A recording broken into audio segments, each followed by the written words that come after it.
Hello friends. ये human rights and tribal movements आज लेके आई हूँ मैं सोशल मूवमेंट्स की सीरीज में। यह भी एक सोशल मूवमेंट का पार्ट है, human right movements and tribal movements. तो हम लोग दोनों मूवमेंट्स का कुछ इम्पॉर्टेंट पार्ट्स को देखेंगे। ये मूवमेंट क्या है और इसके मेन मेन मूवमेंट का नाम क्या है। तो हम शुरू करते हैं। ह्यूमन राइट्स क्या है, सबसे पहले हम ये जानते हैं। ह्यूमन राइट्स सबसे पहले कब इंट्रोड्यूस हुआ था, तो ये 539 में इंट्रोड्यूस हुआ था। बीसी 539 बीसी में, ईसा पूर्व। कहाँ? साइरस सिलेंडर में, पूर्व साइरस सिलेंडर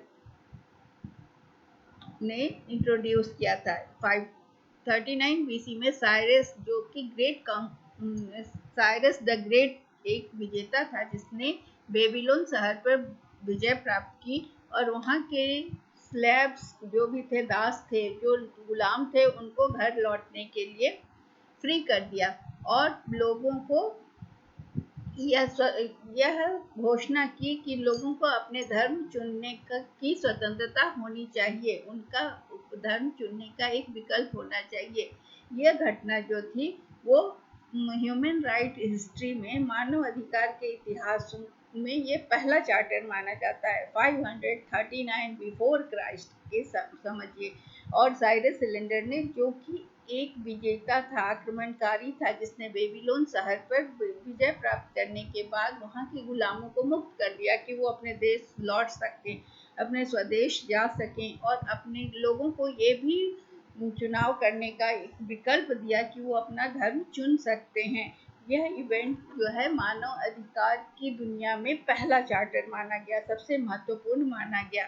तो इसे हम, यह भी एक इम्पॉर्टेंट क्वेश्चन बनता है, first charter of human rights. ये क्वेश्चन आ सकता है नेट के एग्जाम में या किसी भी कॉम्पिटिटिव एग्जाम में। ह्यूमन राइट्स के क्या क्या श्रेणियां हैं, क्या क्या कैटेगरीज हैं जो ह्यूमन राइट्स को, तो right to security from harm, मानव अधिकार के तहत यह माना गया है कि कोई हमें हार्म ना पहुंचा सके। अगर कोई हमें हार्म पहुंचाता है तो उसके अगेंस्ट हमें सिक्योरिटी प्राप्त करने का, सुरक्षा प्राप्त करने का अधिकार है। हम सुरक्षा मांग सकते हैं। अगर कोई हमें हार्म पहुंचाता है या कोई हमें धमकी देता है तो उसके खिलाफ हम कानून की शरण में जाकर अपनी सुरक्षा की मांग कर सकते हैं। राइट टू लीगल इक्वलिटी, कानून के सामने समता का अधिकार, मतलब कि जब भी कोई गलती हो, कानून के सामने बड़े और छोटे, पैसे वाले, धनी गरीब का कोई भेदभाव नहीं। कानून के सामने दोषी दोषी होगा, चाहे वो अमीर हो चाहे गरीब हो। दूसरा अगला कैटेगरी, कॉमन कैटेगरी जो है ह्यूमन राइट्स का, वो है कि समान सुरक्षा प्राप्त करना, मतलब सभी व्यक्ति को एक जैसी सुरक्षा कानून से मिले, ये भी एक अधिकार है। फिर राइट टू पॉलिटिकल पार्टिसिपेशन, मतलब राजनीति में भागीदारी, जैसे वोट देने का अधिकार या इलेक्शन लड़ने का अधिकार, किसी भी तरह का राजनीतिक गतिविधि में भाग लेने का अधिकार भी ह्यूमन राइट्स के तहत आता है। ह्यूमन राइट्स या मानव अधिकार जिसे हम कहते हैं, यह मूवमेंट भारत में 1975-77, जब यहाँ पर इमरजेंसी इंदिरा गांधी ने लगाया था, उस समय अंकुरित हुआ था। और आपातकाल जब खत्म हुआ, जो आपातकाल जिसे इमरजेंसी पीरियड कहते हैं, तो इनके खत्म होने के बाद दो तरह के ट्रेंड्स आए। पहला एक हुआ सिविल लिबर्टी, जिसमें नागरिकों को स्वतंत्रता और के संबंधित जो भी उनके चिंता थी या जो भी उनका कंसर्न था, उसका अधिकार। और दूसरा राइट्स बेस्ड ऑन पर्सपेक्टिव, और अधिकार आधारित दृष्टिकोण का विकास किया गया। इसकी दो प्रवृत्ति को चिन्हित किया गया। ये मानव अधिकार का जो भी बात उठाई गई वो भारत में तो इमरजेंसी के दौरान, लेकिन उसके पहले Martin Luther king junior, Malcolm x and little rock 9, बहुत लोगों ने इस मानव अधिकार और सिविल लिबर्टीज का नेतृत्व किया कि लोगों को ये प्राप्त हो। ब्रिटिश अटर्नी जो थे वो पीटर बेंसन, ये ब्रिटिश अटर्नी थे पीटर बेंसन, जिन्होंने टोस्टिंग स्वतंत्रता के लिए गिरफ्तार किया गया। उन्हें क्या, दो पुर्तगाली छात्र के बारे में एक समाचार पढ़ने के बाद दुनिया भर में दुनिया भर में 2 पुर्तगाली छात्रों को जब गिरफ्तार किया गया और उनके बारे में जब समाचार सब लोगों ने पढ़ा, तो दुनिया भर में जितने कैदी थे उनकी रिहाई के लिए एक अंतर्राष्ट्रीय अभियान शुरू हुआ। जो कि वो स्टूडेंट किस लिए गिरफ्तार किए गए थे, तो वो टोस्टिंग फ्रीडम के लिए। मतलब ब्रिटिश अटॉर्नी पीटर बेंसन ने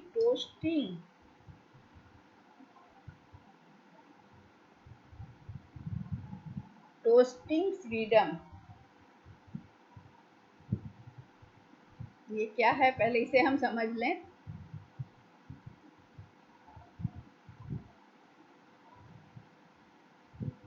कि ये टोस्टिंग फ्रीडम क्या है, जिसके लिए वो छात्रों को गिरफ्तार किया गया था, पुर्तगाली छात्रों को। जो कि फ्रीडम टू टोस्ट मतलब क्या है कि एजु लाइफ की लिबर्टी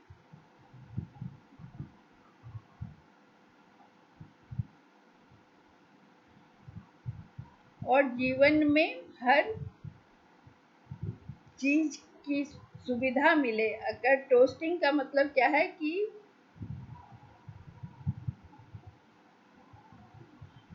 ये पुर्तगाल छात्रों के द्वारा यह टोस्टिंग एटिकेट है या टोस्टिंग फ्रीडम जो है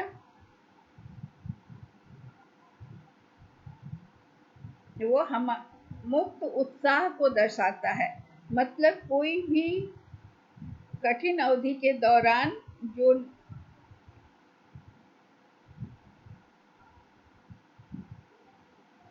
उत्साह दिखाता है, तो इसके लिए कोई छात्र उत्साह दिखा रहे हैं, इसके लिए उन्हें गिरफ्तार कर लिया गया। और ये टोस्टिंग फ्रीडम के लिए मतलब मामूली सी बात के लिए गिरफ्तार किया गया। और इस समाचार को जब लोगों ने पढ़ा, तो दुनिया भर में जितने भी राजनीतिक कैदी थे उनके रिहाई के लिए अभियान शुरू हो गया। ये किसने शुरू किया, तो पीटर बेंसन, जो कि ब्रिटिश अटॉर्नी थे। तो ह्यूमन राइट्स क्या है? ह्यूमन राइट्स वैसे अधिकारों को, वो मानव अधिकारों को बतलाता है जो कि किसी भी व्यक्ति के आत्मसम्मान की रक्षा और जीवन के रख रखाव के लिए जरूरी है, जिसमें कि हर इंसान को अपने व्यक्तित्व के पूर्ण विकास का अधिकार मिलता है। व्यक्ति का ह्यूमन राइट्स जन्म के साथ ही प्राप्त हो जाता है। मानव अधिकार मानव रूप में जन्म लेने से ही मिल जाना चाहिए। इस चाहे वो किसी कास्ट के हों, किसी रिलीजन, सेक्स या नेशनलिटी को, उनका जाति, धर्म, लिंग, राष्ट्रीयता की परवाह किए बिना मानव अधिकार सभी व्यक्तियों का जन्म के साथ प्राप्त होना चाहिए। क्योंकि उन मनुष्य के लिए उनका महत्व बहुत विशाल है। और मानव अधिकार को मौलिक अधिकार, मूल अधिकार, इनहेरेंट राइट्स, प्राकृतिक अधिकार, अंतर्निहित अधिकार के रूप में कहा जाता है।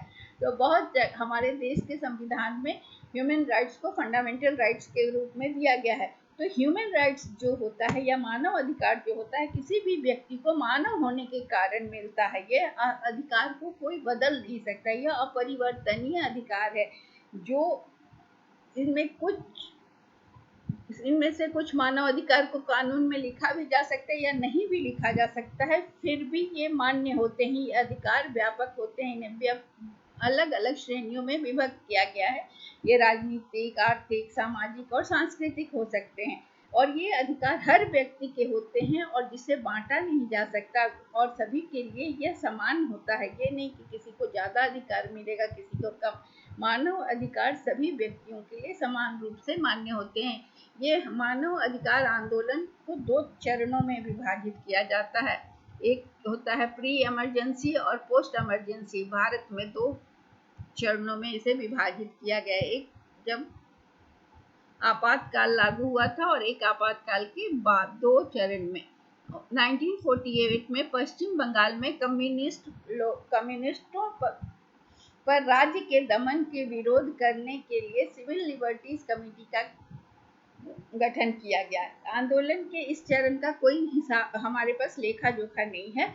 तो मेजर सिविल लिबर्टी जो मूवमेंट था वो 1948 का रिकॉर्ड नहीं है, ये 1960 में शुरू हुआ था। और ये किसके द्वारा? राज्य के द्वारा नक्सलियों पर जब हमला किया गया था। काकराला में 1994 में स्टेट ने नक्सलियों पर क्रूर हमला किया था।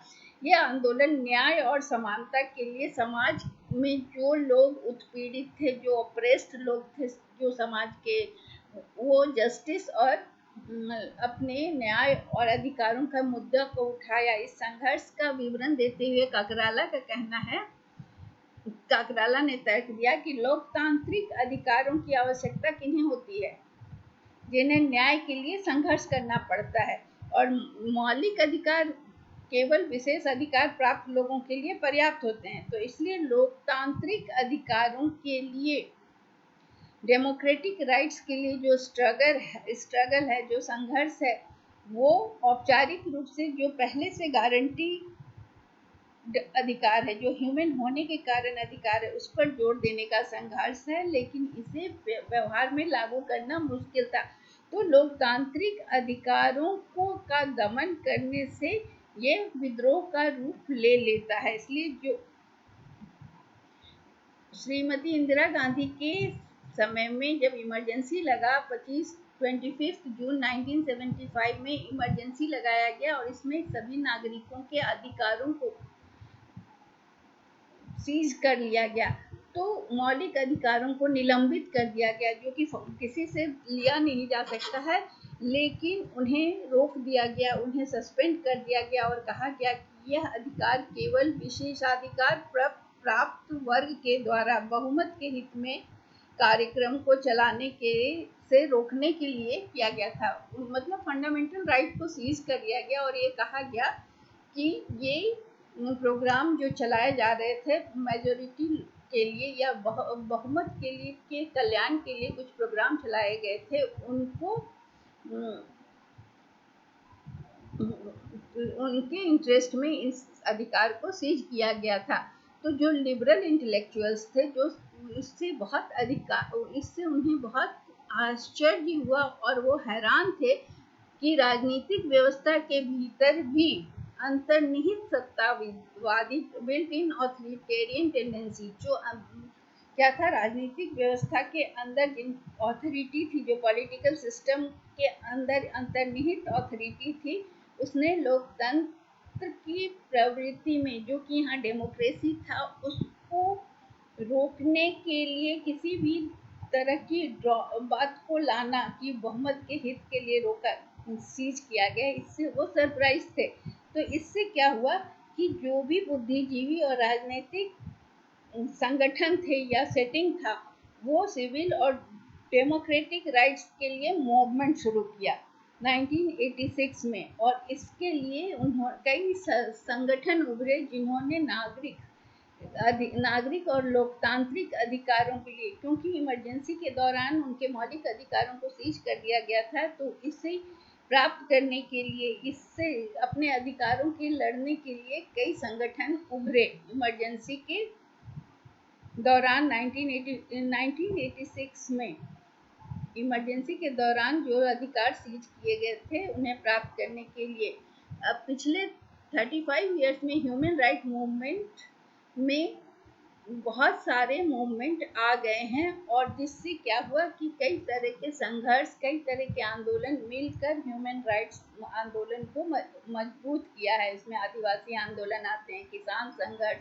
आदिवासी अपने अधिकारों के लिए किसान, पर्यावरण आंदोलन, महिला मुक्ति आंदोलन, बाल अधिकार आंदोलन, दलित आंदोलन, विकलांग व्यक्तियों के संघर्ष से बहुत सारा आंदोलन हुआ, जिससे सभी लोग अपने अपने अधिकारों की मांग की और लोगों को अपने अधिकारों का ज्ञान हुआ। आदिवासी लोगों को जहाँ जंगल पे उनका अधिकार था प्रकृति पर, वहाँ से रोका। किसान का संघर्ष हुआ कि उनके उपज का सही मूल्य नहीं मिला। अभी भी किसान आंदोलन हुआ था 2020-21 में, हमने देखा था।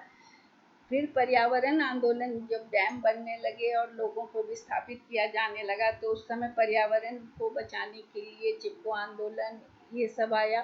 फिर महिला मुक्ति आंदोलन, महिलाओं पर बहुत अत्याचार और उन्हें बहुत बंधन में रखा जा रहा था, उसके लिए जो आंदोलन किया गया। फिर बच्चों के अधिकार के लिए, ताकि बच्चों को कम उम्र में काम पे नहीं लगाया जा सके, उन्हें उनकी शिक्षा से विमुख नहीं करके घरेलू काम में या किसी भी कमाई करने वाले काम में नहीं लगाया जाए। दलित आंदोलन और विकलांग व्यक्तियों को भी शिक्षा का अधिकार, उन्हें समाज में बराबरी का अधिकार और इंक्लूसिव एजुकेशन, ये सारा चीज़ को लाया गया और लोग इसकी डिमांड करने लगे। तो ये सारे आंदोलन इनकी अधिकारों के प्रति इन्हें सजग किया और इससे उन्हें अपने अधिकार मिले भी। तो ह्यूमन राइट और सिविल राइट में क्या अंतर है? मानव अधिकार और नागरिक अधिकार। तो मानव अधिकार जो है, जो व्यक्ति जन्म लेने के बाद जिंदा रहता है तब उसे वो अधिकार प्राप्त होता है। और सिविल राइट्स क्या है? नागरिक अधिकार वो अधिकार है जो किसी राज्य में जो व्यक्ति जिस राज्य में रहता है उसका सदस्य, कानूनी सदस्य होने के कारण उसे प्राप्त होता है। जैसे इंडिया में जो रहता है उसे इंडिया का वोटिंग राइट मिलता है, किसी भी देश में कहीं भी रहने का अधिकार प्राप्त होता है। और मानव अधिकार क्या है कि मनुष्य रूप में जीवित रहने से, मानव शरीर धरने से जो अधिकार मिलता है उसे मानव अधिकार कहते हैं। तो मानव अधिकार क्या क्या है? वो किस चीज़ पर आधारित होता है? वो व्यक्ति के सम्मान, सेल्फ रेस्पेक्ट, आत्मसम्मान और उसकी समानता, इक्वलिटी और आपसी सम्मान पर आधारित है। ये आपकी राष्ट्रीयता, आपके धर्म और आपके विश्वासों की परवाह किए बिना आपको यह अधिकार देता है। आपके राइट्स क्या हैं? आपको यह राइट है कि आपको समाज में अच्छा बर्ताव आपके साथ किया जाए, उचित व्यवहार किया जाए और अपने जीवन के बारे में आप अपना निर्णय लें, दूसरे के साथ उचित व्यवहार करें। ये सारी चीज़ें ह्यूमन राइट्स के तहत आती हैं। भारत के ह्यूमन राइट्स मूवमेंट में महिलाओं ने भी बढ़कर हिस्सा लिया, क्योंकि ह्यूमन राइट्स आंदोलन में ह्यूमन होने के कारण हमें जो जो चीज़ प्राप्त होनी चाहिए, अगर वो हमें नहीं मिल रहा तो उसके लिए आंदोलन किया गया। Nation wide anti rape campaign 1980 में हुआ। राष्ट्रव्यापी बलात्कार विरोधी अभियान में भारत के कई शहरों में स्वायत्त और महिला संगठनों का उदय और प्रसार हुआ। निर्भया कांड हम जानते हैं, और कभी भी अब महिलाओं के साथ रेप होता है तो कई संगठन, नारी संगठन आगे आते थे। ये मूवमेंट हुआ। उन्हें हिरासत की स्थिति, घरेलू हिंसा से बचाने के लिए, दहेज उत्पीड़न और बलात्कार के मामलों में महिलाओं को बचाने और उन्हें सुरक्षा देने के लिए कई आंदोलन और प्रचार का कार्य हुआ। जो भी ग्रुप बने, जो भी आंदोलन हुए, उन्हें महसूस हुआ कि महिलाओं के खिलाफ जो हिंसा हो रही है, कुछ महिलाओं को घर से निकाल दिया जा रहा है, तो उन्हें रिहेबिलिटेट करना, कुछ लोगों को ह्यूमन ट्रैफिकिंग के तहत महिलाओं को बेच दिया जाता है, फिर उन्हें वापस आने पर घर वाले एक्सेप्ट नहीं करते। तो ये सारा एस्पेक्ट को देखकर और महिलाओं के प्रति होने वाली हिंसा के को नज़र में रखते हुए उन्हें उनके पुनर्वास के लिए और आपस में एकजुटता और नारीवाद के सिद्धांत के आधार पर जो महिलाएं विक्टिम हुई हैं वायलेंस का, उनको फिर से स्टैब्लिश करने की पहल की गई। तो ये पहले महिला विशिष्ट उद्देश्यों को लेकर ये महिला आंदोलन शुरू हुए, जिसमें उन्होंने डोमेस्टिक वायलेंस जैसे पुरुषों द्वारा पत्नियों को पीटना, दहेज के लिए हत्या करना, घरेलू हिंसा, बलात्कार, छेड़छाड़, ऑनर किलिंग, कोई लड़की अगर दूसरे कास्ट में शादी कर लेती है, अश्लील फिल्मों में महिलाओं का शोषण, नाटक और कार्यस्थल पर महिलाओं का उत्पीड़न, ये सारी चीज़ों को पर ध्यान केंद्रित किया गया और इसके लिए आंदोलन किया गया। राज्य तंत्र की उदासीनता और सुस्ती के कारण कई कार्रवाई की गई। फिर मिलिटेंट एक्शन, उत्पीड़कों का घेराव किया गया, आंदोलन करके ऐसे लोगों का सामाजिक बहिष्कार किया जिन्होंने महिलाओं की प्रताड़ना की, दहेज मांगा। इस तरह से छापामारी करके ये आंदोलन महिलाओं के अधिकारों को बचाने की कोशिश किया। बहुत सारा मानव अधिकार की सार्वभौम घोषणा जो हुई वो संयुक्त राष्ट्र के द्वारा जो घोषित किया गया, यूनाइटेड नेशंस से universal declaration of human rights आया। ये डिक्लेरेशन जो है वो यूनाइटेड नेशन के जनरल असेंबली में कहाँ हुआ था? फ्रांस के पॉलिस डी चैलॉट नामक स्थान में 10 दिसंबर फ्रांस के पॉलिस डी चैलॉट नामक स्थान में 10 दिसंबर 1948 को हुआ था। ये मानव अधिकारों की घोषणा की गई। कहाँ की गई? फ्रांस में पॉलिस डी शैलॉट में। वहाँ संयुक्त राष्ट्र के कितने 58 सदस्य में से 48 सदस्यों ने इसके पक्ष में मतदान किया। वहाँ ह्यूमन राइट के पक्ष में किसी ने विरोध नहीं किया। 8 ने मतदान नहीं किया और 2 ने इसके पक्ष में मतदान नहीं किया। इस घोषणा में किसी व्यक्ति के अधिकार को पुष्टि करने के 30 आर्टिकल्स हैं। मतलब 30 आर्टिकल्स जो हैं वो यूनिवर्सल डिक्लेरेशन में ह्यूमन राइट्स के रूप में जाना जाता है। ये 30 बुनियादी मानव अधिकार हैं जिसमें तरह तरह के अधिकार हैं। 30 का जिक्र करना यहाँ मुश्किल लगा तो कुछ इम्पोर्टेंट है, जैसे जीवन के अधिकार, शिक्षा का अधिकार, संगठित होने का अधिकार, निष्पक्ष व्यवहार का अधिकार, अभिव्यक्ति का अधिकार, विचार और धर्म की स्वतंत्रता इत्यादि बहुत सारे अधिकार इसमें शामिल हैं। करीब 30 मानव अधिकार बताए गए हैं। ह्यूमन राइट्स का जो आंदोलन है, मानव अधिकार आंदोलन का अर्थ क्या है? मानव अधिकार का आंदोलन जो है वो जाति, लिंग, राष्ट्रीयता, जातीयता, भाषा, धर्म, किसी भी स्थिति का परवाह किए बिना सभी मनुष्य को जो अधिकार मिला है समानता का या हर चीज को प्राप्त करने का अधिकार, हर सुविधा को, हर सुख सुविधा को जीने का अधिकार, हर इसे ह्यूमन राइट कहते हैं। ह्यूमन राइट में मानव अधिकार में जीने का अधिकार है, स्वतंत्रता का अधिकार है, गुलामी से मुक्ति का अधिकार है, यातना से मुक्ति का अधिकार है, अपनी राय देने का अधिकार है, अभिव्यक्ति का अधिकार है, कार्य करने का अधिकार है, शिक्षा प्राप्त करने का अधिकार है और भी बहुत सारे अधिकार हैं। भारत में मानव अधिकारों की लड़ाई किसने लड़ी? तो अभी हमने देखा था कि कैलाश सत्यार्थी का नाम आपने सुना होगा। कैलाश सत्यार्थी को नोबेल मिला था पीस 1900 और उन्होंने मलाला यूसुफजाई के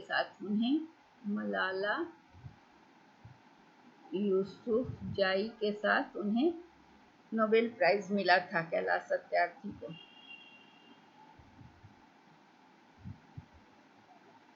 उन्होंने उन बच्चों के लिए बहुत काम किया, तो ह्यूमन राइट्स की लड़ाई उन्होंने शुरू की बच्चों के लिए लड़ाई के रूप में। कैलाश सत्यार्थी 1980 के दशक से उन्होंने 80,000 से अधिक बच्चों को बाल मजदूर बनने से रोका। उनको नोबेल पीस प्राइज मिला था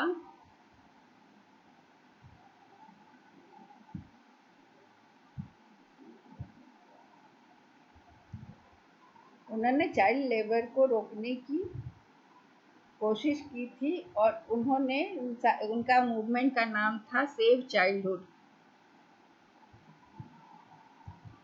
ह्यूमन राइट्स के अंदर उनका मूवमेंट का नाम था save childhood movement. Kailash Satyarthi का ये भी इम्पोर्टेंट है।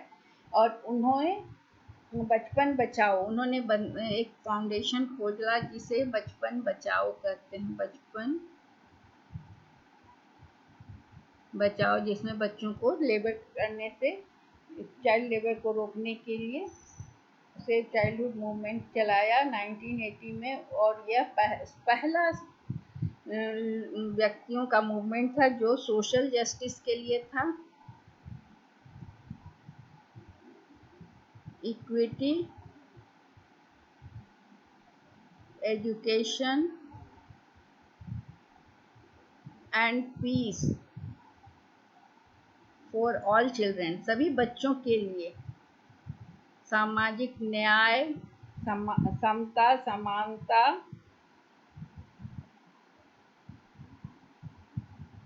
और शांति के लिए कहा गया था। वो उन्हें नोबेल पीस प्राइज 2014 में मिला था, जिसे उन्होंने मलाला यूसुफजाई के साथ शेयर किया था। और वो उन्होंने बच्चों के बच्चों को जो सप्रेस किया जाता है उसके खिलाफ उन्होंने ये आवाज़ उठाई थी, और बच्चों की शिक्षा के लिए तो उन्होंने बहुत सारे बचपन बचाओ आंदोलन, चाइल्ड लेबर के खिलाफ बहुत सारे कार्य किए, और 80,000 नहीं 86,000 बच्चों को बंधुआ मजदूर से बचाने का श्रेय दिया जाता है उनको। बंधुआ मजदूर क्या होता है कि बच्चों को बेच दिया जाता है बंधुआ मजदूर और माँ बाप के द्वारा, और उन्हें फिर उन्हें उसकी मजदूरी नहीं दी जाती है। फिर उसके अलावा उन्होंने बच्चों की ट्रैफिकिंग से भी उनको बचाया, चाइल्ड ट्रैफिकिंग से भी बच्चों को बचाया, जो बच्चों को एक देश से दूसरे देश में भीख मांगने के लिए या कुछ गलत कार्य करने के लिए भेज दिया जाता है। और उन्होंने 80,000 किलोमीटर लॉन्ग मार्च किया, 103 देशों में जाकर, और चाइल्ड लेबर को रोकने की कोशिश की। तो ये हम भारत में ये टायरलेस एफर्ट था, जो कि इंटरनेशनल लेबर संगठन को कन्वेंशन नंबर अपनाने के लिए मजबूर किया, और उन्होंने चाइल्ड लेबर के अगेंस्ट लॉ पास किया इंटरनेशनल लेबर ऑर्गेनाइजेशन ने। इमरजेंसी के बाद फिर क्या हुआ कि भारत 1975 में तो आपातकाल लगाया गया। उसके बाद सरकार के अलोकतांत्रिक कार्य हुए, लोगों के अधिकार सीज कर लिए गए, मौलिक अधिकार। तो लोग भारतीय लोकतंत्र की रक्षा के लिए बहुत सारे लोग बड़े बड़े रैली किए। तो इसमें बहुत सारे ऑर्गेनाइजेशन थे जो कि अपने ह्यूमन राइट्स को बचाने के लिए और मानव अधिकार के संघर्ष के लिए, स्ट्रगल के लिए पूरे नेशनल लेवल पर उन्होंने आंदोलन किया। तो वो कौन कौन से ऑर्गेनाइजेशन थे? तो सिटीजन फॉर डेमोक्रेसी, लोकतंत्र के लिए नागरिक, people's union for civil liberties, जिसे PUCL कहते हैं, people's union for civil liberties and democratic rights, Chhatra Yuva संघर्ष वाहिनी, ये सारे थे जो ह्यूमन राइट्स के लिए संघर्ष किया नेशनल लेवल पर। बहुत सारे स्टेट लेवल के भी ग्रुप फॉर्म हुए, जैसे committee for protection of democratic right, ये मुंबई का ये कमिटी था। फिर association for protection of democratic rights APDR, और हैदराबाद में Andhra Pradesh civil liberties committee स्थापित की गई, ताकि लोगों के ह्यूमन राइट्स को बचाया जा सके, मानव अधिकार। 1980 के दशक के दौरान जो लोग औपचारिक लोकतंत्र के बारे में चिंतित थे, उन्होंने खुद को नागरिक स्वतंत्रता आंदोलन तक सीमित कर दिया। मजदूर, गरीब, किसान, दलितों, महिलाओं और आदिवासियों के दमन के खिलाफ बहुत सारे संगठन जो काम कर रहे थे, वो इस डेमोक्रेटिक राइट्स मूवमेंट में शामिल हुए, और वो ह्यूमन राइट मूवमेंट को बढ़ावा दिया, एक पाथ सेट किया। और 1990 के दशक में भारत मानव अधिकार के आंदोलनों के लिए अपने नेटवर्क को लोकल और वैश्विक स्तर और लोकल, क्षेत्रीय और वैश्विक स्तर पर स्थापित किया। ह्यूमन राइट वायलेशन जो है, उसको का उल्लंघन जो होता है मानव अधिकार का, उससे क्या होता है कि वो किसका रिजल्ट है? तो वो पॉलिटिक्स का एक, और पॉलिटिक्स में जिनका पहचान है, और उसके बाद एक बहिष्कार, समावेश, ये सब अलगाव की राजनीति का परिणाम है, जिससे ह्यूमन राइट्स का वायलेशन होता है। 1920 की दशक के शुरुआत में भारत में जाति व्यवस्था के खिलाफ और दलित समुदाय ने के मानव अधिकारों के समर्थन में 1920 के दौरान ब्राह्मणिक काल में बहुत ही ह्यूमन राइट्स का वायलेशन होता था। दलितों को और कास्ट के आधार पर जाति लोगों को बहुत ही शोषण किया जाता था, उन्हें मानव अधिकार नहीं दिए जाते थे।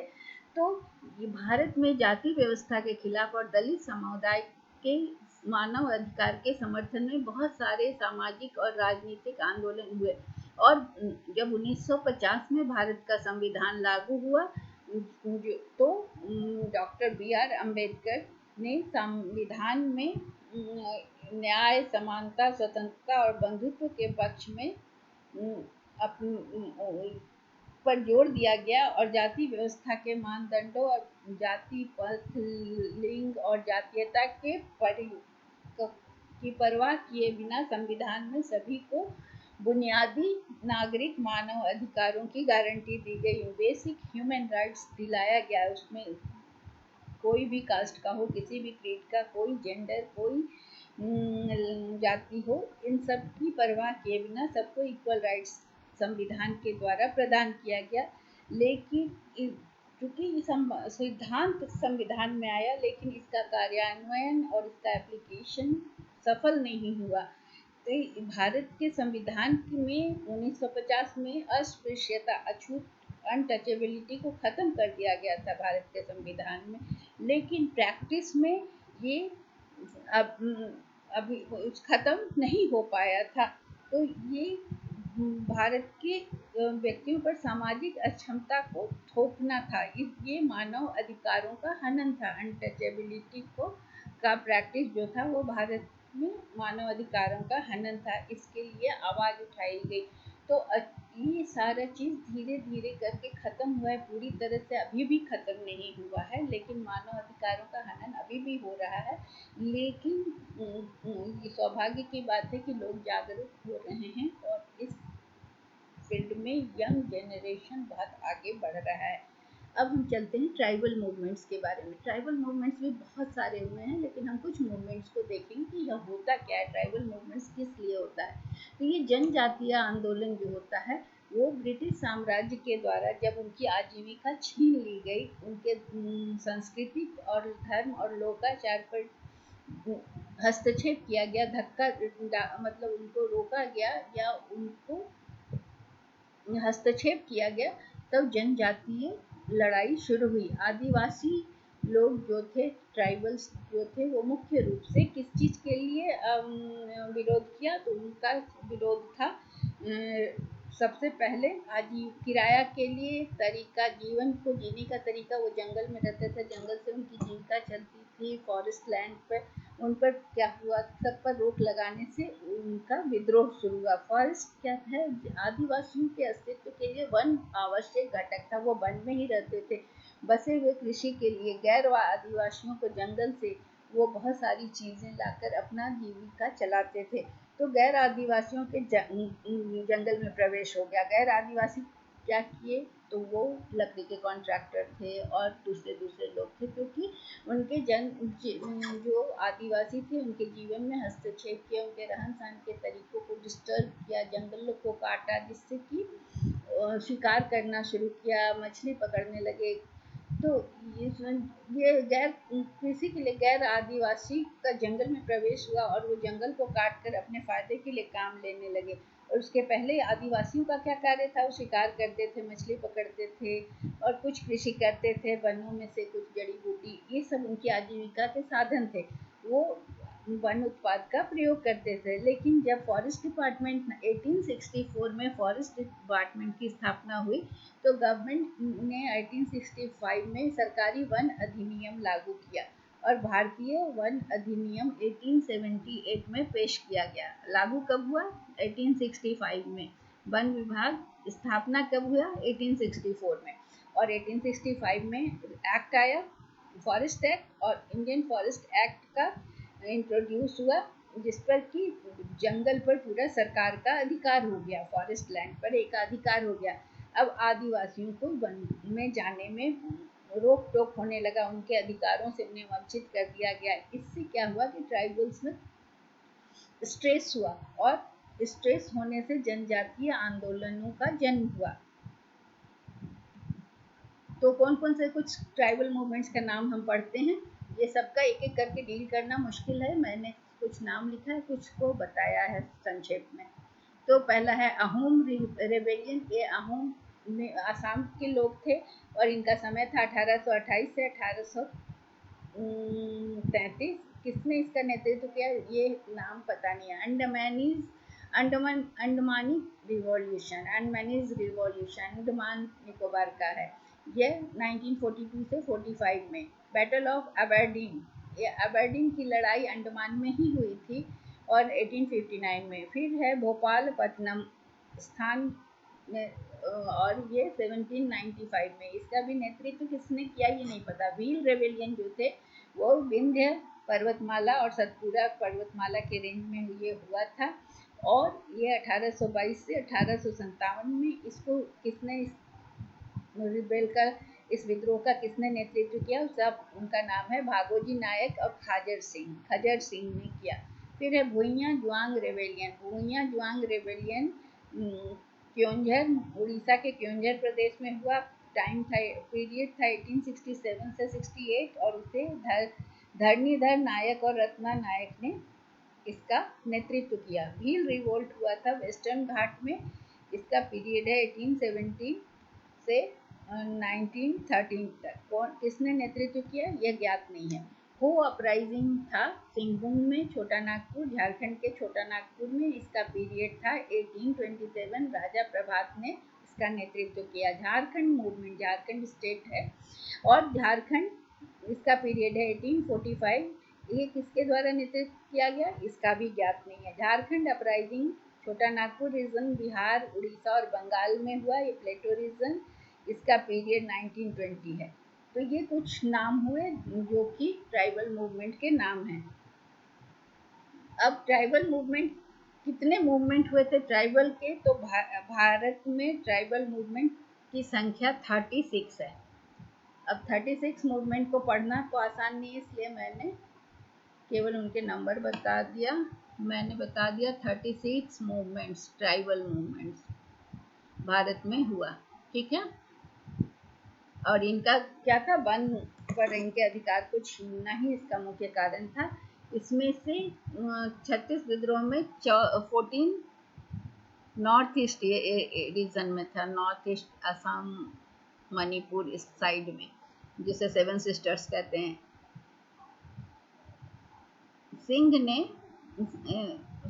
मिस्टर सिंह हैं जिन्होंने बहुत सारे मूवमेंट को उनके कारणों के आधार पर बताया है कि बहुत सारा मूवमेंट हुआ, क्या कारण था। तो मूवमेंट, कुछ मूवमेंट हुए जो कि राजनीतिक स्वायत्तता के लिए था, उनको राजनीतिक अधिकार था। दूसरा कारण था मूवमेंट का या आंदोलन का, कृषि और वन पर आधारित था, उनके कृषि और वन को छीन लिया गया। फिर तीसरा था संस्कृताइजेशन प्रोसेस, कल्चरल, उनके संस्कृति और कल्चर को धक्का पहुंचा, इसके लिए आंदोलन किया गया। सुरजीत सिन्हा ने बताया कि मूवमेंट को पहले उन्होंने 5 ग्रुप में बांटा है। पहला है जातीय विद्रोह, दूसरा है सुधार आंदोलन, तीसरा है भारतीय संघ के भीतर राजनीतिक स्वायत्तता, पॉलिटिकल ऑटोनॉमी के लिए आंदोलन, फिर था अलगाववादी, और फिर था कृषि के लिए। तो पहला ट्राइबल रिवोल्ट जो था, पहला जनजातीय, भारत में जो पहला जनजातीय विरोध हुआ था, फर्स्ट ट्राइबल मूवमेंट हुआ था 1784 में। बाबा तिलका मांझी भागलपुर के एरिया में था, और ये उनके नेतृत्व में हुआ था। भागलपुर में तिलका मांझी चौक भी है। यह 1770 में महान अकाल पड़ा था और निदेशकों की अदालत का परिणाम था। कोर्ट ऑफ डायरेक्टर्स के ऑर्डर की वजह से, अंग्रेजों के ऑर्डर की वजह से आंदोलन, बाबा तिलका मांझी के द्वारा यह आंदोलन किया गया था। इसमें इन्होंने क्या किया था कि सशस्त्र आक्रमण किया था अंग्रेजों पर, तो जिससे कि अंग्रेजों ने उन्हें फांसी पर लटका दिया गया था, बाबा तिलका मांझी को, इसलिए उन्हें शहीद के रूप में याद किया जाता है। दूसरा भारतीय एक, उसके बाद दूसरा विद्रोह था जिसे हम मुंडा विद्रोह कहते हैं। बिरसा मुंडा के द्वारा, ये बिरसा मुंडा रांची के थे, उन्हें भगवान का दर्जा दिया गया है। ये मुंडा विद्रोह जो था ये 1899 में बिरसा मुंडा के नेतृत्व में हुआ था। ग्रेट ट्यूमुलट, महान कोलाहल, ये आंदोलन का नाम था महान कोलाहल या ग्रेट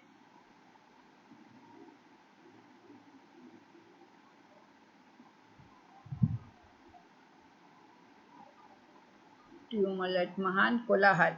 और ये उद्देश्य क्या था कि मुंडा राज्य का की स्वतंत्रता, मुंडा जो ट्राइब था उनकी स्वतंत्रता और मुंडा राज्य की स्थापना करना। हो और मुंडा ये सब आदिवासी जाति है, हो और मुंडा। ये विद्रोह जो थे ये परहाट के राजा ने, हो और मुंडा विद्रोह जो था या मूवमेंट, ये परहाट के राजा के द्वारा आयोजित किए गए थे, राजा ऑफ परहाट। उन्होंने हो ट्राइबल्स हो को विद्रोह करने के लिए संगठित किया था। अपने राज्य में सिंहभूम के कब्जे में के खिलाफ उन्होंने सिंहभूम जो कब्जा कर लिया था झारखंड में, उसके खिलाफ उन्होंने हो जाति के लोगों को इकट्ठा किया था विद्रोह करने के लिए। और यह विद्रोह 1827 तक चला, जब तक कि हो जाति जनजातियों को झुकने के लिए तब तक चला जब हो जातियों को झुका दिया ब्रिटिश सरकार ने। ट्राइबल मूवमेंट क्यों हुआ, इसका क्या कारण है? तो इसका कारण है कि इस सबसे मतलब असल कारण था कि वन पर गैर जंगली लोगों को या वन आदिवासियों के अलावा दूसरे लोगों का जो जंगल में प्रवेश हुआ, उससे उनका अस्तित्व खतरे में पड़ गया। तो बसे हुए कृषि के लिए जंगल में गैर आदिवासी जो प्रवेश किए, वो आदिवासी के जीवन को अस्त व्यस्त कर दिया। उनकी प्राइवेसी को उन्होंने दखल कर दिया। वो शिकार करना, मछली पकड़ते थे और कृषि करते थे आदिवासी, लेकिन बाहरी लोगों के आने से उनके यह कार्यकलाप में बाधा पहुंची।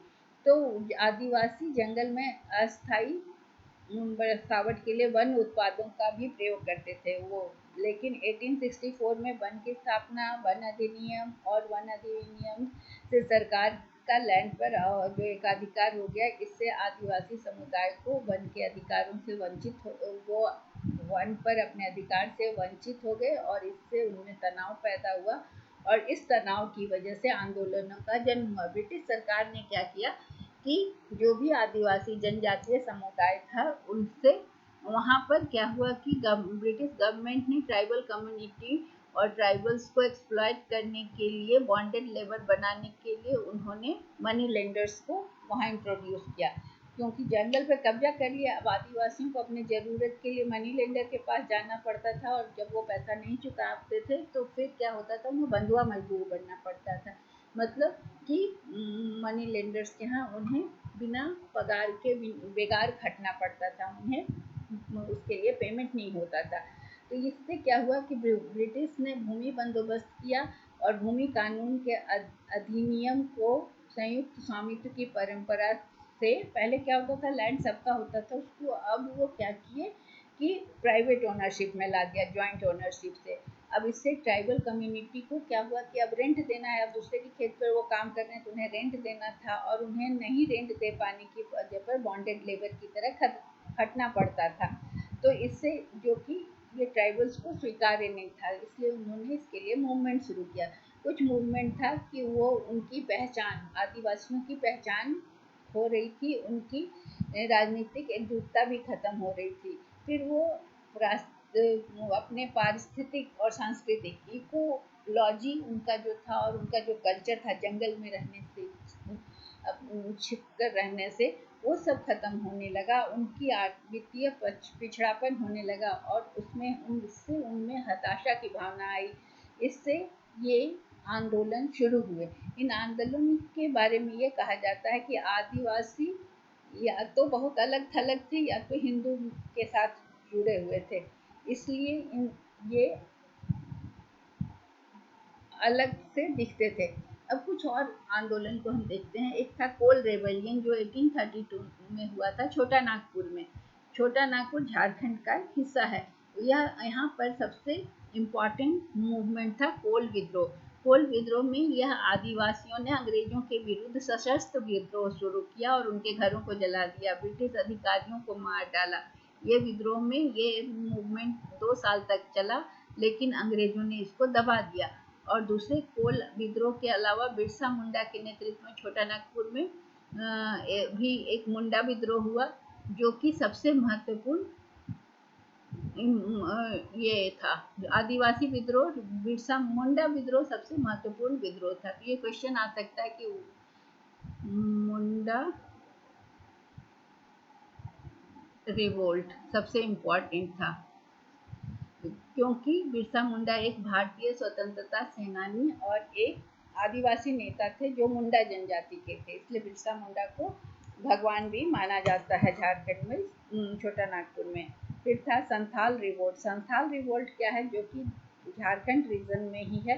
ये 1855 से 1856 से तक चला। यह एक अलग दूसरा महत्वपूर्ण आदिवासी आंदोलन था जो कि जमींदारी व्यवस्था के विरुद्ध था। आदिवासी आंदोलन में इस आंदोलन में 10,000 विद्रोही थे जो कि आर्म्स लेकर सशस्त्र विद्रोह किए और ब्रिटिश अधिकारी और जो मनी लेंडर्स को भेजा गया था उन पर हमला किया।